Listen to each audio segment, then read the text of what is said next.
I love Morehouse. In fact, I love all HBCUs. They're a great source of black education. Historically black colleges and universities give an opportunity to obtain a higher education for black students that has been historically denied them. Morehouse is no different. This all-male school, which is right across from its sister campus, the all-female school, Spelman, is home to great icons like Martin Luther King Jr., Samuel L. Jackson, and noticeably Robert F. Smith, a man who graciously took care of the 2019 student loan debt. It's a great college, yet that doesn't mean it doesn't have some problems. When I first came back to Atlanta, I started research on grad schools and I discovered a rape culture present. Multiple students felt the need to go to social media to report students and faculty behaving in sexual misconduct and even rape. With hashtags like Rape by Morehouse and Rape at Spelman, you can see tons of students posting their stories of rape and abuse. Their stories are tough and yet inspiring for everyone who's been through similar circumstances. These students will not stay silent and do nothing due to the inaction of some administration. Yet, this isn't a problem for just HBCUs. Plenty of publicly white institutions have problems with sexual misconduct and rape on campus. I'm sure you've heard of Jaren Sandusky, the head coach at Penn State, convicted of numerous child abuse, child sexual crimes, and rape. Or you've heard of Brock Turner, a white male that only got 3 months for an attempted rape on an unconscious woman. Society in general has decided to speak up and speak out about rape culture because this isn't just a women's issue, it's a public health issue. Good day, my people. It's your king, Aaron D. Wiggins, coming to you at the People Center yet again. Yes, today I want to talk about a serious topic of rape culture and how it affects society. Rape culture is a society that trivializes and downplays the rape of women and men, thus making it harder for people to report for rape. For example, me blaming the victim of rape due to either her clothing, her quote-unquote looseness, or putting themselves in that bad situation. Instead of me blaming the victim, I should hold the males more accountable, or females more accountable for their actions. As my pops always says, don't feel bad, be better.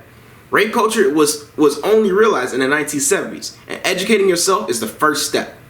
It's important to create an environment that encourages men and especially women to speak up and out about sexual assault and harassment. Only 230 out of every 1,000 sexual assault cases are reported. That means 3 out of the 4 sexual assaults go unreported. This high percentage of unreported sexual assaults are thus emboldening serial rapists. Movements like Me Too movement held organizations, society, and even everyone to speak up and out about sexual assault and harassment. The use of social media and voices to create an audience for people to share their experience, to encourage men and women to come out. It tells the serial rapist that your time is up. It's up to us to check each other about contributing to rape culture, victim or assaulter. It's important to talk to your homeboy or girl about their relationship and how they treat the opposite sex.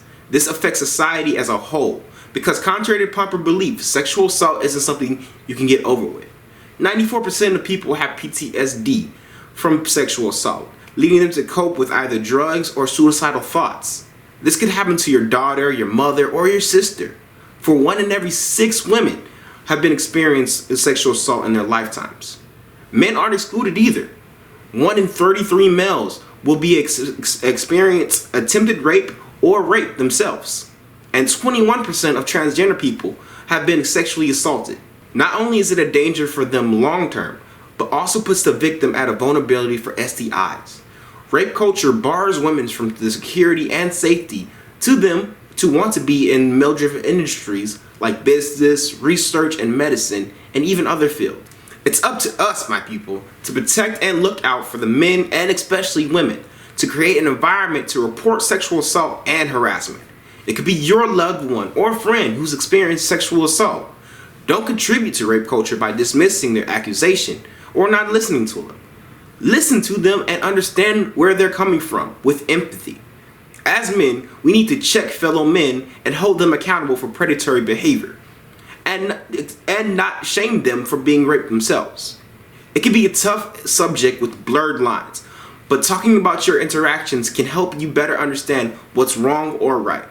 Even if you or your friend is in the wrong, talking with your friends creates eyewitnesses to your interaction, even if you're a victim or accused. Brian Banks, Emmett Till, or even the Central Park Five are all examples of how the judicial system can get it wrong. But with eyewitnesses, DNA evidence, and written text can show innocence without belittling the victim or contributing to rape culture.